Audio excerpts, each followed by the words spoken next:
I am going to be talking about the early title contenders. It seems like nobody wants to win the freaking Premier League this year, man. Liverpool have been found out. Everybody says that they've been found out, or they're playing shit, or this is just now Slot getting found out more than anybody else because he was using or playing a Klopp team which was unchanged. Whether that is the reason or not, I have loved to see Liverpool struggle. I'll be honest about it because they probably easily are the team that I dislike the most. But I do say, and I hold this in their favor, that they are probably the most well managed club in the world with the best supporters. Even Manchester United supporters, like Chelsea supporters, are fucking toxic. But Liverpool supporters, hats off to you. But I do enjoy and take some heart in your struggles. They were the closest people or the closest team who was going to rival Arsenal for the league this year. Then comes Manchester City. Oh, what a loss! I mean, you know what? I know we're just 9 matches into the league, and it is going to change very quickly, and it can change quickly. But you want to see Pep do some magical things. Firstly, as per me, and it's going to be a different conversation, a different video. I think he's the greatest manager, definitely in the modern era.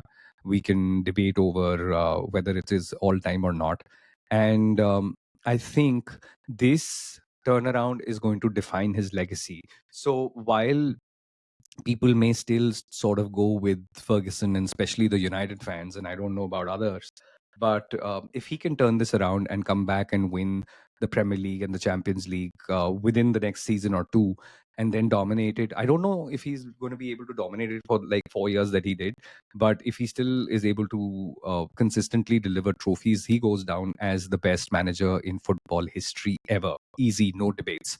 And this is where he gets tested, I guess. This is what he's going to use as a foundation to even test his limits, because he's definitely an elite manager, if not the best, right up there in the top three ever. And I'm interested to see what he does with City. You can't rule them out. After that, it was pretty much an open thing, and anybody's guess that who's going to be there. Excited to see that teams like Sunderland and Bournemouth are doing so well. Hats off to the managers there. Hats off to the teams there.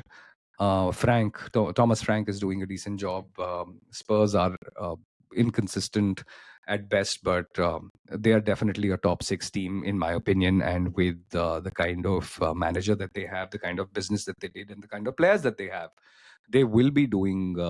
They would be playing well. And the match on the 1st of November between Chelsea and Spurs is going to be super interesting, and I'm looking forward to that match, where I have a sneaky feeling that Chelsea is going to get their asses handed to them. But that is me probably hungover from the Chelsea versus Sunderland result and being a little pessimistic. Hopefully, it would be a better result, but they're doing well. Other than that, United, man, that is something different. 3 games, one on the bounce. The tone has changed at Old Trafford and in the media. For a change, after a year, it is no sacking news or rumors for Amorim. I'm sure he's a much relaxed person and a much relaxed manager with a welcome change of not having United in the news for that often. Hey, whatever you say about him, let's keep that aside. They do have a great squad. Okay, I wouldn't say a great squad, but they have a very, very good squad. Definitely a squad that should be finishing in the top six. Will they finish on current form? 100%. I still feel that their best player is Mbumo. I love him. I would have loved to see that player in a Chelsea jersey, and he would have given us a different dimension altogether. I think he will probably be fighting with Saka as for the best right winger position if Salah doesn't come back to form. But yeah, United are doing well. But out and out champions, I think this time around, with all the years of hardships and the extremely close run ins that Arsenal have had, I just have a sneaky feeling that, like last year, nobody wanted to win the Premier League and Liverpool walked away with it. It is going to be history repeating itself, but Arsenal walking away with the Premier League trophy.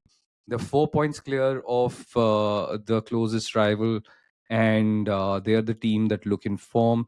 They have conceded only 3 goals. 3 goals, that's it. Can you imagine the best defense in the Premier League? They have great options up front and all over.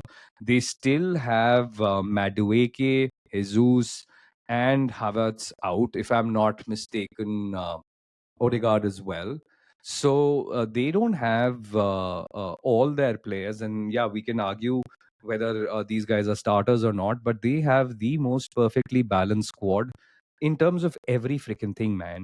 They have undoubtedly the best defense. They have physicality, they have pace, they have versatility, and now they have added the final piece in their puzzle with Gyökeres. They have a striker who also got to back into some sort of form during the Champions League route that they had.